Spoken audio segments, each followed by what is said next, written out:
जय मसीहा मण्डली परिवार सबैलाई प्रभुले आशिष दिउन्, शान्ति अनुग्रह कृपा दिउन्। म छोटो वचन बोल्नको निम्ति आइपुगेको छु र पहिलो पत्रुस 2 अध्याय 1 र 2 आत्मिक दूधको तृष्णा गर भन्ने विषय लिएर हामी आज हेर्नेछौँ। एकछिन आत्मिक दूधको तृष्णा गर। 2 पद नयाँ जन्मेका बालकहरू जस्तै शुद्ध आत्मिक दूधको तृष्णा गर, त्यसबाट तिमीहरू आफ्नो मुक्तिमा बढ्दै जान सक्नेछौ। आमेन। वचन पढाइमा प्रभुले आशीष दिन्। छोटो हामी प्रार्थना गर्नेछौँ।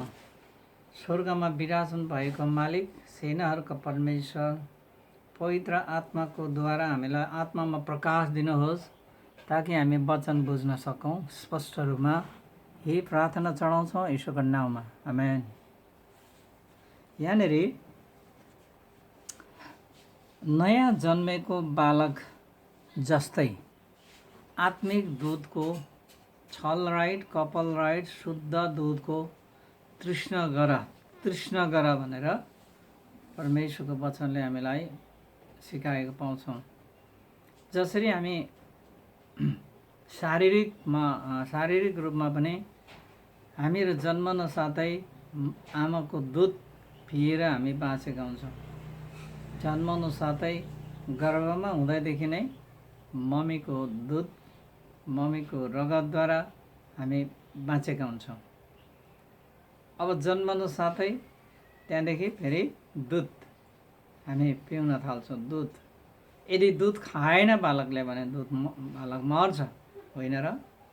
बिरामी अवस्थाकाले पिउन सक्दैन। हामीहरूले परमेश्वरको वचनलाई पिइरहेनौँ, खाइरहेनौँ, पाइरहेनौँ भने हाम्रो आत्मा, आत्मिक जीवन, आत्मिक बालक मर्ने सम्भव हुन्छ। हामीलाई परमेश्वरको वचन सुन्नु मन लाग्दैन, हामीलाई परमेश्वरको वचन पढ्न मन लाग्दैन, वचन अध्ययन गर्न मन लाग्दैन भनेदेखि चाहिँ हाम्रो आत्मा मान्छे चाहिँ बिरामी भएको हुनसक्छ। प्रिय, आत्मा मानिसलाई बिरामीले च्यापेको हुनसक्छ। किनभने खाना त बिरामीले मात्रै खाँदैन। वाक्क अमान रुडा मार्की लागेर वाक्क स्वादै नहुने बिकामै हुन्छ खानापिनाहरू। त्यस्तै परमेश्वरको सेवा सङ्गतिलाई हामीले मन लाग्दैन, परमेश्वरको वचन सुन्नु मन लाग्दैन, प्रार्थना गर्नु मन लाग्दैन, उपवास बस्न मन लाग्दैन भनेदेखि चाहिँ हाम्रो आत्मालाई रोग लागेको पनि हुनसक्छ भनेर बुझ्नु पर्दछ। प्रिय मण्डली परिवारहरू, यहाँ परमेश्वरको वचनले हामीलाई भन्दछ आत्मिक दूधको तृष्णा गर अरे, त्यसबाट तिमीहरू बढ्दै जानेछौ, एकदमै आत्मामा बढ्दै जानेछौ। त्यो बालकले आमाको दुध खाँदै पिउँदै जान्छ। तब बालक बढ्दै जान्छ। बढ्दै लिटो खाने हुन्छ, लिटो हुँदै होइन गिलो भात खाने हुन्छ, त्यहाँदेखि चाम्रे भात खाने हुन्छ, अनि मासु भात खाने हुन्छ, अनि हुँदै हड्डी सड्डी चबाएर खाने हुनसक्छ, त्यहाँ पुग्छ। ठिक त्यस्तै प्रकारले हामी पनि आत्मामा त्यसरी नै बढ्नको लागि हाम्रो आत्मालाई बढाउने, हाम्रो आत्मालाई बलवान बनाउने, हाम्रो आत्मालाई जवान र परिपक्वतातिर लैजाने चाहिँ सेवा सङ्गति नै हो, परमेश्वरको वचन नै हो। हेर्नुहोस्, वचन सुन्नुपर्छ, वचन बुझ्नुपर्छ। हामीले वचन बुझेनौँ हामीले भनेदेखि चाहिँ वचनलाई ध्यान दिएन भने चाहिँ हाम्रो आत्मा मान्छे मर्छ। हाम्रो आत्मा मान्छेले दुध खान पाइराखेको हुँदैन, दुध पिउन पाएको हुँदैन। शरीरमा मात्रै हामी जीवित हुन्छौँ। शरीरमा त अब बिहानै बेलुकै हामी खान्छौँ, रोटी खान्छौँ, भात मासु खान्छौँ, होइन आदि इत्यादि विभिन्न फलफुलहरू खान्छौँ, विभिन्न सागसब्जी मजाले बनाएर मासु भातहरू हामी खाइरहन्छौँ। अनि शरीरमा त हामी ताजा तन्दुरुस्त हुष्टपुष्ट हुन्छौँ। तर हाम्रो आत्मालाई पनि बढाउनु पर्यो, हाम्रो आत्मालाई हुर्काउन दिनु पर्यो। हामी आत्मा पनि बढ्नु पर्यो, आत्मामा हामी ठुलो हुनु पर्यो, बलवान हुनु पर्यो, समझदार हुनु पर्यो, आत्माले भरिएको हुनु पर्यो, वचनले भरिएको हुनु पर्यो, विश्वासले हुनु परेको। यहाँ 2:1 भन्छ, यसकारण सबै दुष्टता, सबै छल कपट, ईर्ष्या, सबै निन्दाहरूलाई त्याग। यहाँनिर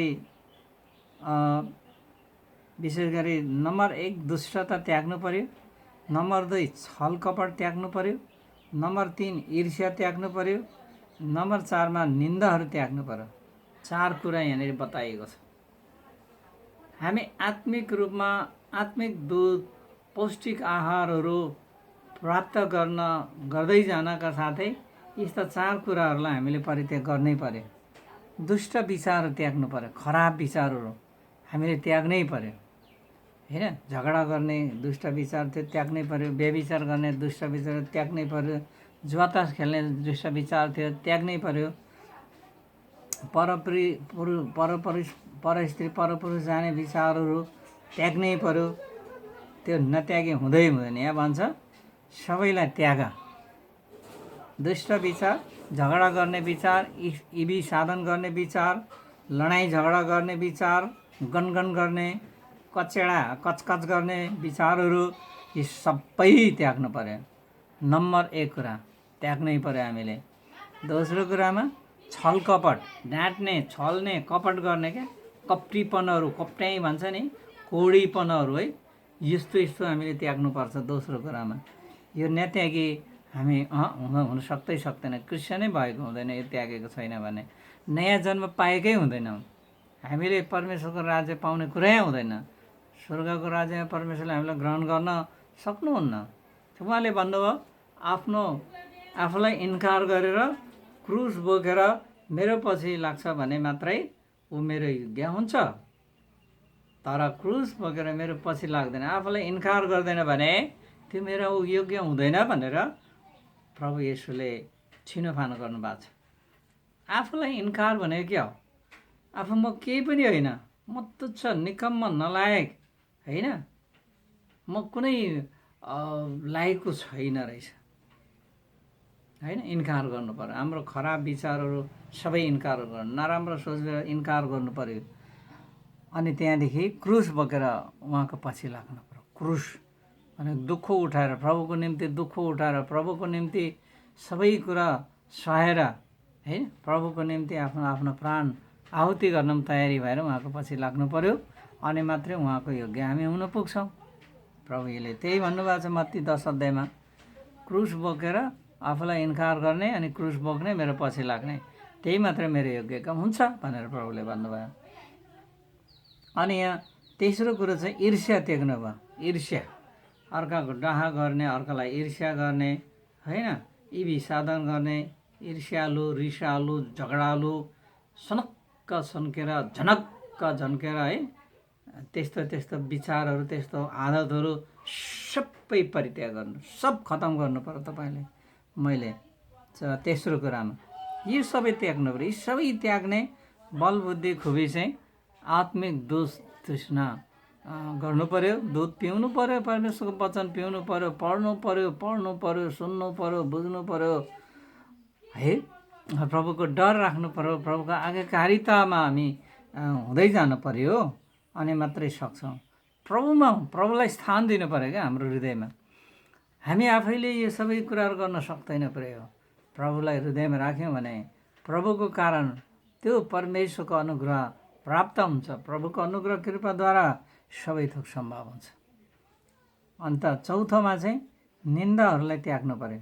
निन्दा, घृणा है, निन्दा, घृणा, अर्काको बेइज्जती, अर्काको अपमान, अर्काको कुरा काट्ने, अर्काको खोजी निन्दा गर्ने है। कति मान्छेको चाहिँ खोजी निन्दा, कसले के गर्दैछ, कसले कस्तो खाँदैछ, को कहाँ जाँदैछ, कसले के भन्दैछ, म चर्चमा जाँदा के भन्दो हो, तिनीहरूले राम्रो भन्छ कि नराम्रो भन्छ कि होइन, यस्तै मात्रै सोच विचार गर्ने निन्दक। यस्तो विचारहरू परित्याग गर्नुपर्छ। बिल्कुलै हामीले परित्याग गर्नु पर्यो। यहाँ प्रभुले त्यही कारण भन्नु, यो सबै थोक के गर, त्याग, यो सबै थोक त्याग, अनि नयाँ जन्मेको बालक जस्तै शुद्ध आत्मिक दुधको तृष्णा गर। नयाँ जन्मेको बालक जस्तै शुद्ध पवित्र आत्मिक दुधको तृष्णा गर। यो दुधको कुरा यहाँ भनिएको छ। दुध जो चाहिँ त्यसमा डरलाग्दो पौष्टिक आहार छ। दुधबाट जामेपछि दही बन्छ, दहीबाट मही बन्छ, घिउ बन्छ, घिउमा कति शक्ति छ, घिउमा कत्रो भिटामिन छ होइन। दही खाँदा कति भिटामिन युक्त छ, दुधमा कति भिटामिन छ, शरीरमा पनि शारीरिक कुरा। गाई भैँसीको आमाहरूको दुध होइन जब पिउँछौँ हामी एकदमै पौष्टिक आहार भएको बलवान हुन्छ, तागतिलो हुन्छ नि।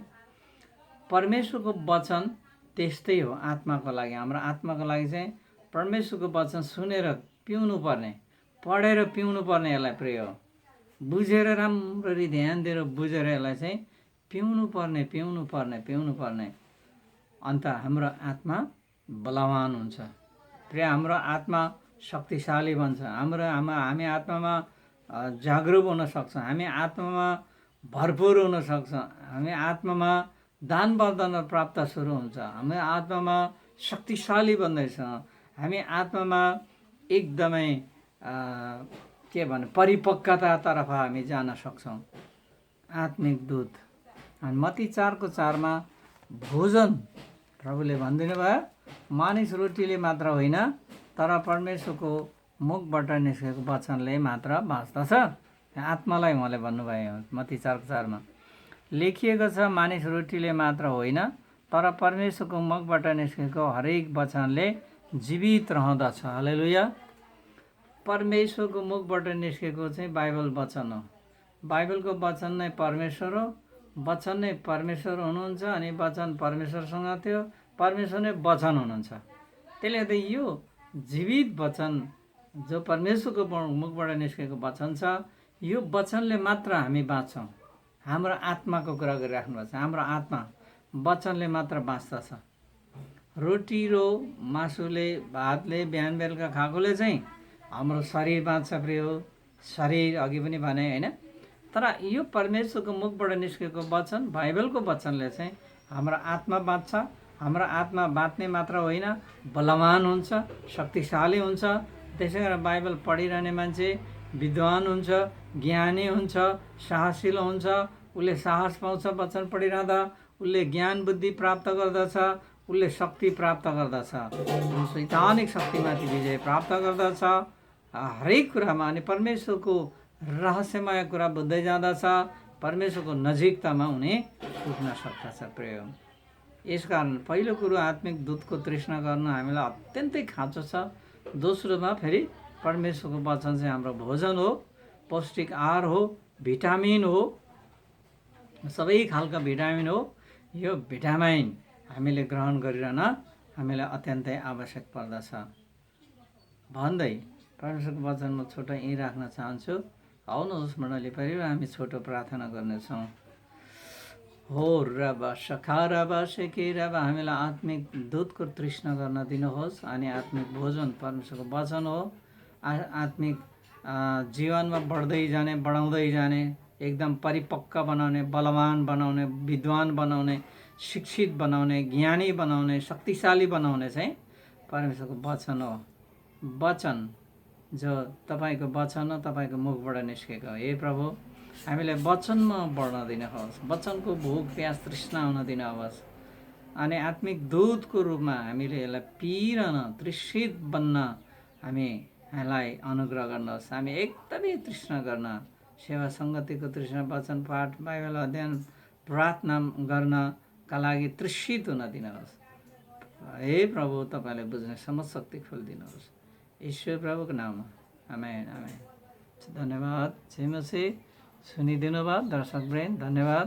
लाइक सेयर कमेन्ट सब्सक्राइब गरिकन अवश्य अरू प्रेयरलाई पनि नयाँ नयाँ आशिषहरू पुर्याइदिनुहोस् र तपाईँका पनि हामीले बोलेका नयाँ नयाँ रोचक आशिषमय वचनहरू आइपुगोस्। धन्यवाद।